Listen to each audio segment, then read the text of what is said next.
Puji nama Tuhan, Shalom. Selamat hari Minggu, Tuhan Yesus baik, amin. Terima kasih Tuhan, Kau kami tinggikan di tempat ini Tuhan. Kau yang bertahta di atas segalanya. Terima kasih Tuhan.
bersujud dan menyembah-Mu, Raja segala.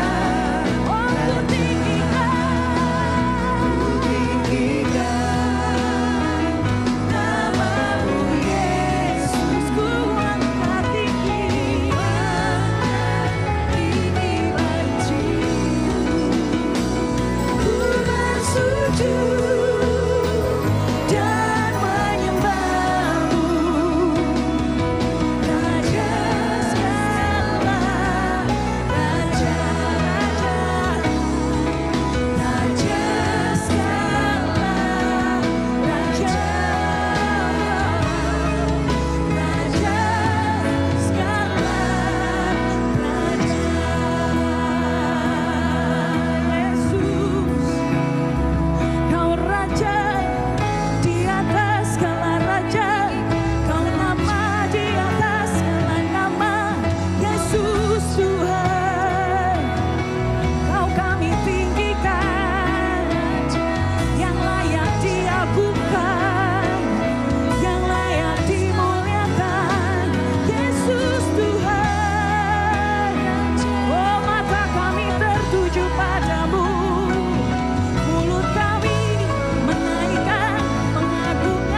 Shalom, selamat pagi jemaat yang dikasih Tuhan. Merdeka. Terasa kita ada di bulan Agustus dan pada pagi hari ini sebelum kita mendengar kebenaran firman Tuhan, mari kita berdoa. Tuhan Yesus, terima kasih buat pagi hari ini. Kami bersyukur kalau kami boleh kembali mendengar kebenaran firman-Mu dan biarlah firman ini merdekakan setiap daripada kami. Dan pada pagi hari ini kami menyambut berkat firman dengan penuh sukacita. Di dalam nama Tuhan Yesus, haleluya, amin. Ya, di bulan Agustus ini tema bulanan kita adalah Healing the Land, pemulihan negeri. Tema di minggu ketiga pada minggu ini adalah doa dan pertobatan adalah kunci pemulihan tanah yang sakit. Saya akan membaca nats utama khotbah kita pada pagi hari ini yang terdapat dalam 2 Tawarik 7 ayat 14. Dan umatku yang atasnya namaku disebut, merendahkan diri, berdoa dan mencari wajahku, lalu berbalik dari jalan-jalan yang jahat, maka aku akan mendengar dari surga dan mengampuni mereka serta memulihkan negeri mereka. Bapak Ibu yang dikasih dalam Tuhan, kita akan mereview sedikit perjalanan kita di minggu pertama. Di minggu pertama kita belajar tentang setiap orang yang percaya kepada Yesus dipanggil menjadi agen pemulihan kerajaan Allah. Artinya, orang Kristen tidak hanya menerima keselamatan untuk dirinya sendiri, tetapi juga dipakai Tuhan untuk membawa kebaikan, kedamaian, keadilan, dan pemulihan bagi orang lain, serta lingkungan sekitarnya. Menjadi agen pemulihan adalah ikut mengambil bagian dalam pekerjaan Tuhan untuk memulihkan kehidupan. Di minggu yang kedua kita belajar tentang tahun Yobel, menggambarkan kerajaan Allah yang penuh keadilan, kasih, kemurahan, dan pemulihan. Melalui Yesus, manusia mengalami pembebasan dari dosa. Bagi orang percaya, dipanggil untuk membawa pembebasan dan pemulihan bagi orang lain. Kita jangan hanya menerima berkat dari Tuhan, tetapi jadilah berkat yang menolong, membebaskan, dan memulihkan kehidupan orang lain. Dan di minggu ketiga, ini kita belajar tentang doa pertobatan adalah kunci pemulihan tanah yang sakit. Warga kerajaan sorga yang dikasih Tuhan, ketika kita melihat keadaan negeri kita, mungkin ada banyak hal yang membuat hati kita sedih. Banyak hal yang kita saksikan di berita, sosial media, gadget, dan lingkungan sosial kita melihat adanya korupsi, ketidakadilan, kemiskinan, kekerasan, perpecahan, penyalahgunaan kekuasaan, dan kehidupan masyarakat yang semakin kehilangan kasih. Banyak orang akhirnya merasa lelah dan tidak berdaya. Kita mungkin berkata, saya hanya orang biasa, apa yang bisa saya lakukan untuk mengubah keadaan sebesar ini? Mungkin juga ada yang berpikir bahwa perubahan hanya dapat dilakukan oleh pemerintah, pejabat, tokoh masyarakat, atau orang-orang yang lebih memiliki kekuasaan. Karena itu kita lebih sering mengeluh, menyalahkan, dan marah daripada bertanya. Mari kita merefleksi sejenak, pernahkah kita bertanya kepada Tuhan, apa yang Tuhan mau untuk saya lakukan? Firman Tuhan dalam 2 Tawarik 7 ayat 14 menunjukkan bahwa pemulihan sebuah negeri tidak hanya dimulai dari gedung pemerintahan, tetapi juga dari hati umat Tuhan. Tuhan berkata, jika umatku merendahkan diri, berdoa, mencari wajahku, dan berbalik dari jalan yang jahat, aku akan mendengar, mengampuni, dan memulihkan negeri mereka. Ayat ini pertama-tama diberikan kepada bangsa Israel dalam hubungan perjanjian mereka dengan Tuhan. Namun, prinsip rohaninya juga berbicara kepada kita pada hari ini. Pemulihan dimulai ketika umat Tuhan kembali kepada Tuhan. Kenyataan kita sering menunggu orang lain untuk berubah. Kita menunggu pemerintah berubah, kita menunggu masyarakat berubah, pemimpin yang berubah, atau orang yang menyakiti kita berubah. Namun, melalui firman Tuhan hari ini, pemulihan harus dimulai dari umatku. Karena itu hari ini kita akan belajar mengapa doa pertobatan itu sangat penting. Yang pertama, kondisi krisis yang terjadi hari-hari ini tidak hanya disebabkan oleh masalah ekonomi, politik, pendidikan. Namun di balik semuanya itu ada persoalan yang lebih dalam, yaitu krisis rohani dan krisis hati manusia. Yang kita ketahui, korupsi itu dimulai dari hati yang tidak pernah merasa cukup. Ketidakadilan muncul ketika seseorang hanya memikirkan dirinya sendiri. Kekerasan terjadi ketika manusia kehilangan kasih dan pengharapan terhadap sesamanya. Perpecahan berkembang ketika kesombongan membuat manusia tidak mau lagi mendengar dan mengampuni. Karena itu dosa bukan hanya persoalan pribadi, dosa juga berkembang menjadi kebiasaan, budaya, bahkan sistem yang merusak banyak orang. Ketika kekuasaan dipakai untuk kepentingan diri sendiri, itulah sebabnya pemulihan negeri tidak cukup melalui pergantian pemimpin, pergantian program, aturan yang baru, tapi semua itu penting, namun hati manusia juga harus diubahkan. Mau kita mulai dari mana? Yang pertama, kita harus mulai dari diri kita sendiri.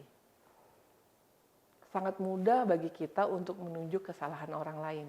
Mungkin dari setiap kita seringkali berkata, pemerintah yang salah, pejabat yang salah melakukan keputusannya, masyarakat yang rusak, generasi yang sudah tidak benar. Namun perubahan itu tidak terjadi dari kata jika pemerintah bertobat. Dalam Alkitab dikatakan, dan umatku yang atas namaku disebut merendahkan diri.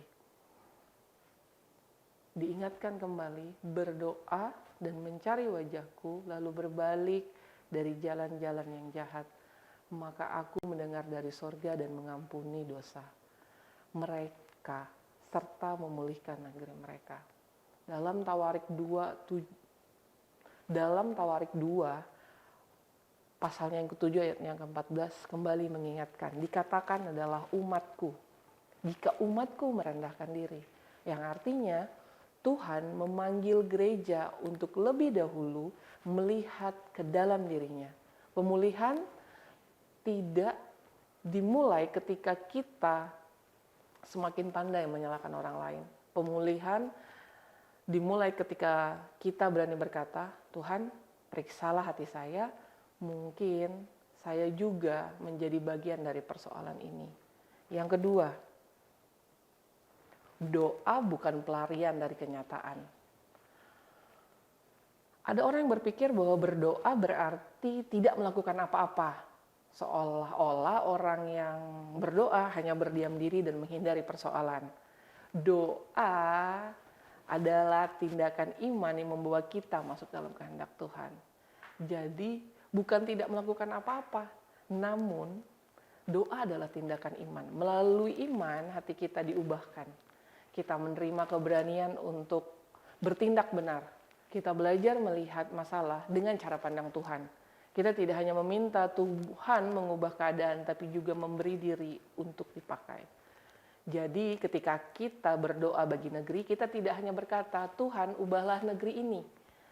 Kita juga harus berkata, Tuhan ubahlah saya dan pakailah hidup saya untuk membawa perubahan. Pemulihan tanah yang sakit adalah tanggung jawab umat Tuhan, bukan hanya tanggung jawab pemerintah, aktivis, dan tokoh masyarakat.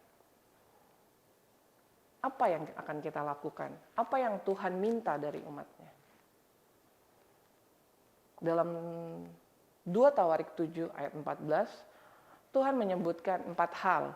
Di kalimat awal di dalam ayat 14 ini dikatakan, jika umatku merendahkan diri berarti mengakui bahwa kita membutuhkan Tuhan. Kita berhenti merasa bahwa diri kita selalu benar dan orang lain selalu salah. Kita menyadari pun kita memiliki kelemahan dalam hidup. Dalam Mika 6 ayat 8, Tuhan meminta umatnya berlaku adil, mencintai kesetiaan, dan hidup dengan kerendahan hati di hadapannya. Kerendahan hati bukan berarti merasa diri kita tidak berharga. Kerendahan hati berarti melihat diri dengan jujur di hadapan Tuhan. Orang yang rendah hati tidak sibuk membangun citra seolah-olah dirinya tidak pernah salah. Dia bersedia mengakui kesalahan, meminta maaf, menerima nasihat, dan memperbaiki hidup. Adapun tokoh dalam perjalanan Yesus, yaitu seorang pemungut cukai, dia berdoa, ya Allah kasihanilah aku orang berdosa ini. Ia tidak datang dengan kesombongannya, dia tidak datang dengan pencapaiannya dia pada saat itu, tapi dia datang dengan hati yang sadar bahwa dirinya butuh belas kasih Tuhan. Yesus mengatakan pada orang itu, pulang sebagai orang yang dibenarkan. Pemulihan dimulai ketika kita berhenti membela diri dan mulai membuka hati di hadapan Tuhan. Yang kedua, kita belajar berdoa. Tuhan berkata, jika umatku berdoa. Kata doa di sini bukan mengucapkan kata-kata saja, namun doa adalah hubungan hidup dengan Tuhan. Dalam 1 Timotius pasalnya yang kedua ayatnya yang pertama dan kedua, Paulus mengajarkan agar umat Tuhan berdoa bagi semua orang, termasuk raja-raja dan mereka yang memegang kuasa. Kondisi kita saat ini mungkin kita kecewa terhadap pemimpin tertentu. Mungkin kita tidak setuju dengan kebijakannya, namun firman Tuhan tetap meminta kita mendoakan mereka. Kita berdoa agar Tuhan memberikan hikmat, keberanian, kejujuran, dan hati yang takut akan Tuhan kepada mereka. Hari ini kita berdoa karena kita percaya bahwa Tuhan sanggup bekerja melalui keadaan yang paling sulit sekalipun. Tetapi doa juga harus mengubah cara kita memperlakukan orang lain. Jangan sampai kita berdoa untuk kedamaian negeri, tetapi perkataan kita di media sosial penuh dengan kebencian. Jangan sampai kita berdoa untuk persatuan, tapi kita malah senang menyebar berita-berita hoaks. Jangan sampai juga pada saat kita berdoa agar pemerintahan ini jujur, tapi dalam pekerjaan kita sendiri masih melakukan hal yang tidak jujur dalam pekerjaan kita. Doa yang sejati selalu membawa kita kepada perubahan hidup. Yakobus 5 ayat 16 mengatakan bahwa doa orang benar apabila dilakukan dengan sungguh-sungguh maka memiliki kuasa yang besar. Karena itu jangan meremehkan doa seorang ibu bagi keluarganya. Jangan meremehkan doa seorang anak muda bagi kotanya. Jangan meremehkan doa sekelompok kecil bagi sekolah, kampus, tempat kerja, dan pemerintahannya. Doa mungkin tidak selalu mengubah keadaan, tapi doa selalu dahulu mengubah orang yang berdoa. Yang ketiga, Tuhan berkata, jika umatku mencari wajahku. Mencari wajah Tuhan berarti merindukan Tuhan lebih daripada hanya menginginkan berkat-Nya. Kadang-kadang kita mencari tangan Tuhan karena kita membutuhkan pertolongannya. Kita meminta kesehatan, pekerjaan, perlindungan, dan jalan keluar. Bapak Ibu yang dikasih dalam Tuhan, semua permintaan itu tidak salah. Nah, hanya saja Tuhan ingin kita bukan hanya mencari apa yang dapat Dia berikan. Tuhan ingin kita mencari dirinya. Pemazmur berkata, wajah-Mu kucari ya Tuhan. Mencari wajah Tuhan berarti menyediakan waktu untuk berdoa, membaca firman, menyembah, berdiam diri, mendengarkan suaranya. Ketika kita dekat dengan Tuhan, karakter kita perlahan-lahan pasti akan diubahkan. Pandangan kita berubah, yang tadinya kita bertanya, apa yang menguntungkan saya? Tapi pemikiran kita diubah menjadi apa yang menyenangkan hati Tuhan. Bapak Ibu yang dikasih dalam Tuhan, kita tidak dapat membawa pemulihan kepada dunia apabila kita sendiri jauh dari sumber pemulihan. Kita membutuhkan hubungan yang dekat dengan Tuhan bukan hanya ketika ada masalah, tetapi setiap hari. Yang keempat, berbalik dari jalan yang jahat. Tuhan berkata, jika umatku berbalik dari jalan-jalannya yang jahat. Kalimat berbalik dari jalan-jalannya yang jahat, ini adalah pertobatan. Pertobatan bukan hanya merasa sedih karena kita melakukan kesalahan, tapi pertobatan berarti kita berbalik arah. Yang tadinya salah jalan, kita kembali ke arah yang benar. Seseorang sebelumnya berjalan menuju kebohongan, namun dia harus berbalik dan berjalan dalam kejujuran. Seseorang yang sebelumnya hidup dalam kebencian, ia juga berbalik arah, lalu memilih jalan untuk mengampuni. Seseorang yang sebelumnya menggunakan kedudukannya untuk kepentingan pribadi, lalu ia berbalik arah, memilih melayani dengan adil. Pertobatan tidak berhenti hanya pada kata, Tuhan ampuni saya. Namun, kata tersebut harus kita putuskan bahwa Tuhan, saya tidak mau kembali melakukan hal yang sama. Pertobatan bukan hanya mengenai dosa-dosa pribadi, tapi juga pertobatan dari keterlibatan dengan sistem yang tidak adil.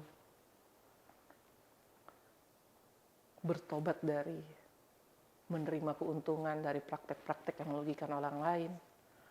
Mungkin kita juga hanya diam saat melihat ketidakadilan.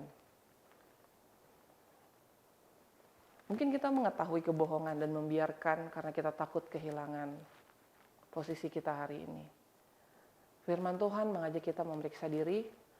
Adakah bagian hidup saya yang masih berkompromi dengan nilai-nilai dunia? Pertobatan yang nyata harus memiliki buah yang nyata. Bagaimana caranya? Yang pertama, membangun gerakan doa. Gereja dipanggil menjadi rumah doa bagi segala bangsa. Doa harus menjadi nafas kehidupan gereja. Kita membangun kembali kebiasaan berdoa. Berdoa secara pribadi, berdoa bersama keluarga, membentuk kelompok doa di gereja kita. Di setiap hari Sabtu ada doa. Mari kita siapkan diri kita untuk kita mengambil bagian yang sama. Berdoa bagi kota dan negeri, berdoa bagi pemimpin, berdoa bagi kampus, sekolah, tempat-tempat masyarakat, dimanapun lingkungan sosial kita. Namun mari kita belajar, kita berdoa harus lebih jelas dan sungguh-sungguh. Jangan hanya berdoa secara umum, Tuhan berkati negeri kami. Tapi kita mengubah lebih khusus agar Tuhan memberikan hikmat kepada para pemimpin, melindungi para pekerja, pemulihan keluarga-keluarga.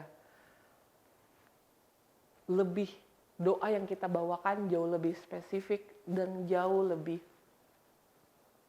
jelas maknanya. Doa yang bukan hanya meminta kepada Tuhan untuk mengutus orang lain dalam doa kita, tapi kita juga berkata, Tuhan, ini aku, utuslah aku. Yang kedua, melakukan pertobatan identifikasi. Dalam Alkitab, Daniel berdoa dan mengakui dosa bangsanya. Ia berkata, kami telah berbuat dosa dan berlaku fasik. Daniel tidak hanya berkata, mereka telah berdosa, namun ia berkata, kami telah berbuat dosa. Demikian juga Nehemia. Ia mendengar keadaan Yerusalem, ia menangis, berpuasa, berdoa, dan mengakui dosa bangsa Israel. Ini disebut pertobatan identifikasi, yaitu ketika kita datang kepada Tuhan sebagai bagian dari keluarga, gereja, komunitas, dan bangsa kita. Kita mengakui bahwa kita hidup di tengah masyarakat yang terluka dan bahwa kita mungkin turut mengambil bagian dalam kerusakan itu, baik melalui tindakan maupun karena kita memilih diam. Sebagai gereja, kita dapat berdoa, ampunilah kami apabila kami berbicara tentang kasih, tapi kami tidak peduli kepada orang miskin. Ada banyak hal yang kita perlu identifikasi lagi tentang doa-doa kita. Biarlah doa-doa ini bisa, atau doa ini merupakan langkah untuk membuka pintu pemulihan. Tuhan tidak mencari umatnya yang berpura-pura sempurna. Tuhan mencari umat yang mau merendahkan diri dan kembali kepadanya. Yang ketiga, hidup yang berbeda. Pertobatan tanpa perubahan, hidup hanyalah perkataan. Yohanes Pembaptis berkata agar manusia menghasilkan buah yang sesuai dengan pertobatan. Artinya, apabila kita sungguh-sungguh bertobat, kehidupan kita harus menunjukkan perubahan. Apabila sebelumnya kita tidak jujur, sekarang mari kita mulai untuk kita hidup jujur. Gereja harus memberi contoh kecil tentang bagaimana kerajaan Allah bekerja. Di tengah masyarakat, di tengah budaya, di tengah perpecahan, di tengah keputusasaan. 1 Petrus 2 ayat 12 mengajarkan agar orang yang percaya hidup dengan baik di tengah masyarakat. Jadi kesaksian kita tidak hanya terdengar dari khotbah, tetapi terlihat dari cara kita bekerja, berbicara, memperlakukan orang lain, dan menggunakan kekuasaan yang dipercayakan kepada kita. Mungkin kita berpikir bahwa kita tidak berpengaruh karena kita tidak memiliki jabatan besar. Mungkin kita tidak dapat mengubah seluruh negeri dalam satu hari, namun kita dapat memulai dari tempat di mana Tuhan menempatkan kita. Di dalam keluarga kita, di tempat kerja, di sekolah, di kampus, di dalam usaha kita, dalam gereja, di dalam lingkungan sosial kita. Pemulihan negeri dimulai dari perubahan kecil yang dilakukan dengan setia. Sebuah keluarga yang dipulihkan adalah bagian dari pemulihan negeri. Sebuah gereja yang hidup dalam kasih dan kekudusan adalah bagian dari pemulihan negeri. Warga kerajaan yang dikasihi dalam Tuhan, pemulihan negeri bukanlah pekerjaan yang mudah. Kita mungkin tidak langsung melihat perubahan besar. Tuhan tidak meminta kita melakukannya semuanya dalam satu hari. Tuhan meminta kita memulai dengan 4 hal tadi. Merendahkan diri, berdoa, mencari wajah Tuhan, dan berbalik dari jalan yang jahat. Jangan hanya menunggu perubahan dari atas. Marilah kita membawa perubahan dari tempat kita berada. Saya akan kembali membaca nats kita pada pagi hari ini. Dan umatku yang atas namaku disebut merendahkan diri, berdoa dan mencari wajahku, lalu berbalik dari jalan-jalan yang jahat. Maka aku akan mendengar dari sorga dan mengampuni dosa mereka, serta memulihkan negeri mereka. Janji ini menunjukkan bahwa Tuhan tidak menutup mata terhadap keadaan umatnya. Tuhan mendengar doa, Tuhan mengampuni, Tuhan memulihkan. Namun pemulihan itu dimulai ketika umatnya kembali kepadanya dengan sungguh-sungguh. Gereja yang berdoa dan hidup dalam kekudusan merupakan ancaman bagi kuasa gelap, bukan karena gereja memiliki kekuasaan politik, tetapi karena gereja membawa terang, kebenaran, kasih, dan kehadiran Allah. Mari kita menjadi gereja yang tidak hanya berbicara tentang pemulihan, tetapi juga hidup sebagai pembawa pemulihan. Mari kita menjadi umat yang berdoa sungguh-sungguh, pertobatan yang nyata, dan kehidupannya menjadi berkat. Kiranya kerajaan Allah semakin nyata melalui keluarga kita, gereja kita, kota kita, dan negeri kita. Amin. Mari kita berdoa. Tuhan Yesus, terima kasih buat pagi hari ini.